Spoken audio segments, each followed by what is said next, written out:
What would be the reason of you searching? Again. Nervous? Something? Yeah. You can say that about anybody. So I got you out of the truck, man, because you're super nervous. Yeah, y'all don't ever tell me that. Y'all don't ever say that. Y'all say that every time. Have I ever dealt with you? I don't know. I'm telling you. Do I look familiar? You don't look familiar to me. I don't know you. I don't know you. I don't know you either. So I got you out of the truck, man, because you're super nervous. Yeah, y'all don't ever tell me that. Y'all don't ever say that. Y'all say that every time. Have I ever dealt with you? I don't know. I'm telling you. Do I look familiar? You don't look familiar to me. I don't know you. I don't know you. I don't know you either. But yeah, that's just what all the cops say. Okay. You're nervous. Why are you nervous? You look nervous. I've never met you a day in my life. I know that. I know that. Okay, so if you know that, I'm not causing no problems. Don't assume that it's me, right? That tells you that all the time. Okay. So there's a weapon in the truck that we can clearly see, right? And you're acting super nervous. That's why I asked you. I ain't got nothing to be nervous about. I'll tell you this: whenever you're asked to get out of the truck, you get out of the truck. Okay? There's a case law against that. It's called Pennsylvania versus Mims. Okay? When we tell you to get out of the truck, you get out of the truck. All right? You just said ask. Now you're saying ask you. It doesn't matter. Get out of the truck. Yeah. There's a difference between a command and a Is there anything in that truck that's illegal that I need to know about? No, there ain't nothing in there. Nothing at all? No. Okay. Do you have anything on you that's illegal? No. Okay. I don't do nothing. Andrew came across you. You said there's nothing in that truck that's illegal? No, man. I don't do drugs. I don't do nothing. There's nothing in there. You got behind your following, so they can walk there. They can follow me, but once I hit a different county or different jurisdiction. He came across you and followed you, so it stayed. You care if we search the truck? Yeah. I'm ready to go home, man. I ain't got nothing in there. You know, you can call the dogs or whatever and do whatever you're gonna do, but I'm ready to go. I ain't got nothing in there. Y'all just gonna be wasting y'all time. I never said you had anything in there, right? What? I never said you had anything in there. I didn't say I did either. I know. Okay. Law-abiding citizen. I don't need to be searched. Never said you would. What would be the reason of you searching? Again. Nervous? Something? Yeah. You can say that about anybody. Alright. No, I can't. Listen, nervous behavior, whenever I walk up from the window, you're immediately aggressive, you're failing to maintain your lane, you're moving around. I'm just standing up Let me for my finish what I'm rights, saying. dude. Let me finish what I'm saying. I understand that, okay?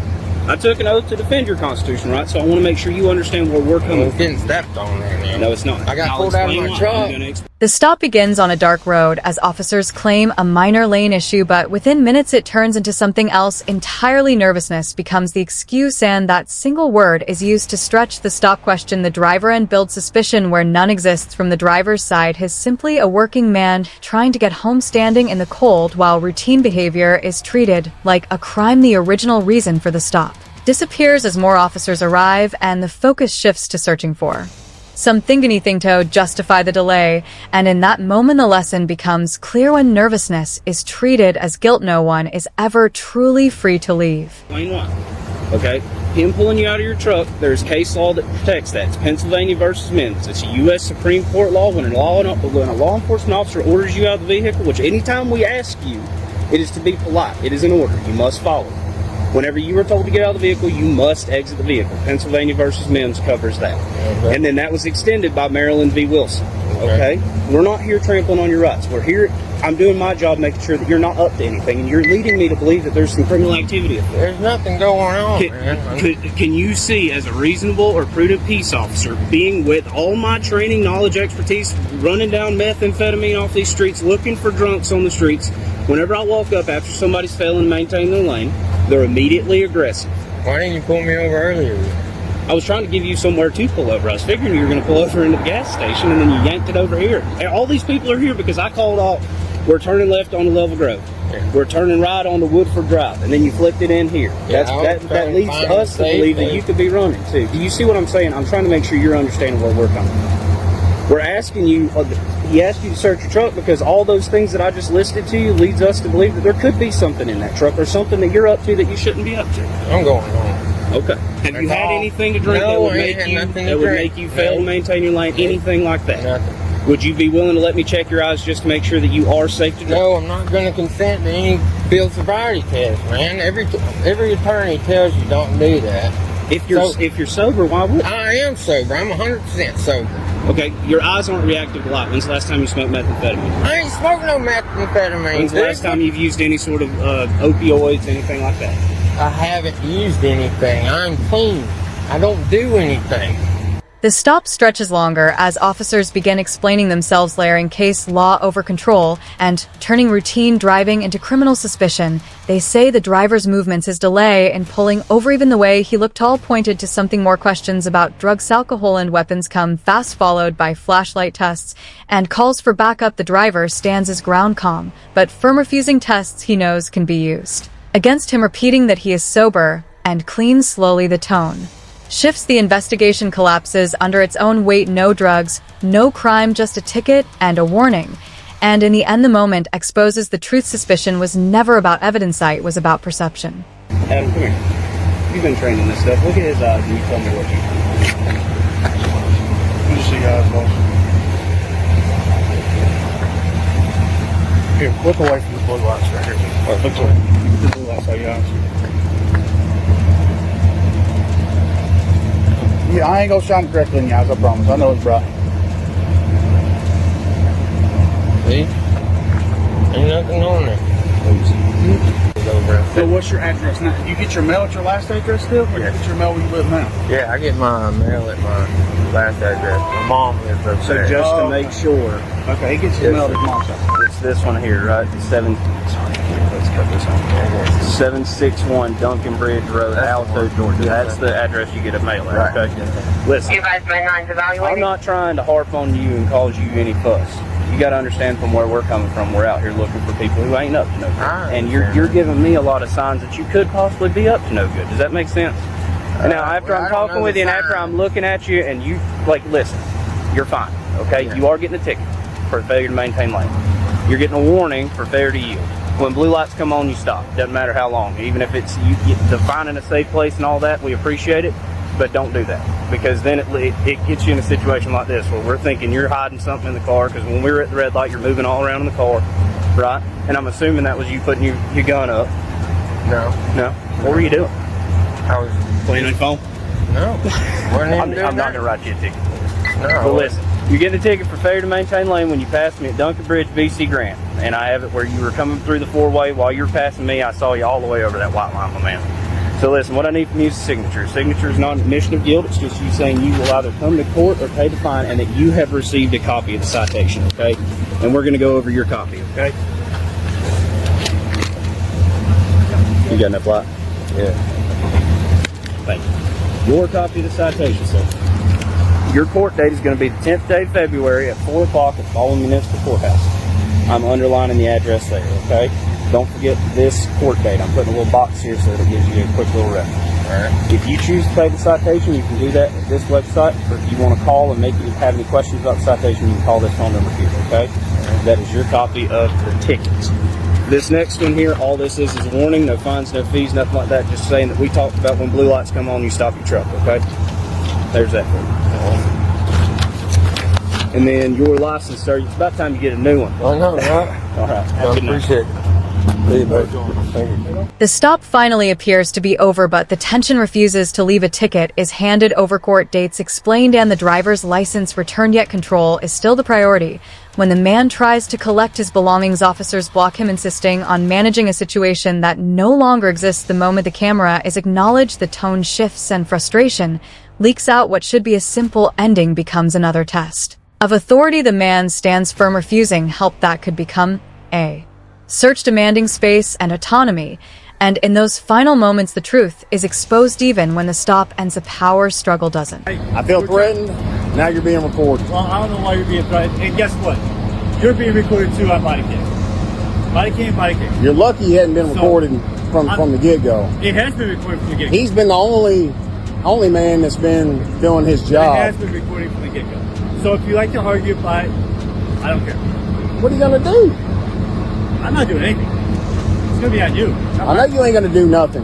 So as soon as they take your truck, you're on your own. He's not being reasonable, and neither is the other gentleman. And now they're being recorded. I couldn't hear you. I said he is not being reasonable, and neither is the other gentleman. Who's the other gentleman? The officer that just came over and told you that y'all are about to get sued, man. Okay, so how can we get rid of this situation, make it better? What do we need to do? I need to be able to get my things out of this truck comfortably. Okay, can I help you? No. Why? Why would you? Okay. Why would you want to? Just to see what I got in my truck? No, I don't care what you have in your truck. Well, then you don't need to help me. All right, then. I know y'all are you investigating. You don't need to investigate We're not me. investigating anything. You don't have no reason to investigate me. You should be investigating that company instead of harassing me, like this man did from the get-go. Why did you harass me from the get-go for my ID when you don't have any probable cause to ask me for my ID? So, hold on here. Don't be a street lawyer. We don't need probable cause. I'm not a street lawyer. I'm just lawfully inclined, my man. Okay, we got called here, right? By retards. Okay, I understand. Whatever you think of them. We don't need probable cause to ask for your ID, okay? We're investigating a situation. You do need probable cause to ask me for ID. Okay, so here's what I can tell you. If you don't give us your ID, and if we keep asking, then we can arrest you. Do you want to be arrested, or do you want to be go about sued? your day? You want to be sued? Sure, I don't care. I'm just telling you what can happen. You and that other gentleman are going to lose your job. He'll be the only man that keeps his job. We don't want to do that. So, why don't you just keep it and go? I'm trying. Nobody's stopping. Leave me alone. Nobody's stopping you. You had the keys to the truck. He's stopping me. He's at, look, see what he's saying? Do you have the keys to the truck? I got my keys. Okay, are these the keys? Before you go in there, Please park. before you go in there, where are the keys to this truck? Right here. Okay. We need to hand them back to the owner. After I get my You things are out not of the the truck. owner, right? After I get my things out of the truck. Okay. So we will find out from them. They may want the keys. Stop They may trying to be have you smart, open the man. door Stop up. trying to be smart. You ain't. The encounter refuses to end quietly even after the stop is over. The man is blocked from his own truck, his keys questioned, and his belongings treated like a threat. What should be a simple moment turns into another struggle for control. He explains that his entire life is inside that truck, yet officers hesitate circle him with conditions. The camera keeps rolling and the tension is impossible to hide. He demands space, not permission, and calls for a supervisor when pressure replaces reason. Slowly the wall breaks. He's allowed to Mavito collect his things to leave on his own terms. And in that final moment, the message is clear: rights only exist when someone is willing to stand on them and refuse to let them be taken. Smart. Y'all just need to get out of my way. Let me get my things. Roll it on the street like you're asking me to do. Y'all see what he's saying? Traveling stuff, blankets, pillows, all that. I got everything in that truck, man. My life. Okay. In the back too, or just in the front? Like, does it have a sleeper in the back? Yep. Okay. All he wants back is his truck and his keys. That's fine. I'm just trying to get my stuff out now. Okay. Like it seems like y'all are threatening me, no, man. Nobody's threatening you. How can we do this peacefully where you can get your stuff? Move and let me get my stuff out of the truck. Okay, the only reason why we're not going to just allow you to go in by yourself is we don't know what's in there. That's I'm not going to. That's not going to work, man. Okay, well, I'm telling you what's going to work. You got to So call. we're You got to gonna- call somebody else. gonna You got to assist- call your superior He's here. right here. We're going to. Okay. He's harassed me from the get-go, asking me for my ID when he has no probable cause to ask me for ID. Okay. This guy's mad because I'm not talking to him the way he wants me to talk to him. Now he's mad because I'm talking to him the way I'm talking to him. How do we want to settle this? I just want to get in the truck, get my things out now that I'm being harassed. Like your personal belongings? I got everything in that truck, and he's trying to make it seem as if I have to give him my ID or he's going to take me to jail. That's not happening. Everybody gets sued. What's everything? All my personal belongings, man. How many bags? I got a lot of stuff in there. I mean, Well, just you're willing to get it all out? I have to get it out Yeah. because it seems that it's as if my truck's getting snatched from me at this very moment. How do we get you from here to wherever you need to go after that? I'll figure that out. Nobody's taking me anywhere. Yeah. We'll figure it out for you. No, what? We'll figure it out. No, I'll figure it out. I'll figure out how to. We'll let you figure it out. Yeah. So we just come back and we'll get it stuff out. I got my key. I got the keys. If I'm going to enter that truck, that means I can use the keys to get my things out. He don't need my keys while he's. You're not getting my keys and you're not getting my ID, buddy. Well, he's the driver. Now, he's contracted to drive that truck? That's correct. Okay. Alright. Yeah. Let's get your stuff. Yeah? You know, please move out of my way. Yeah. Oh, there you go. Yes.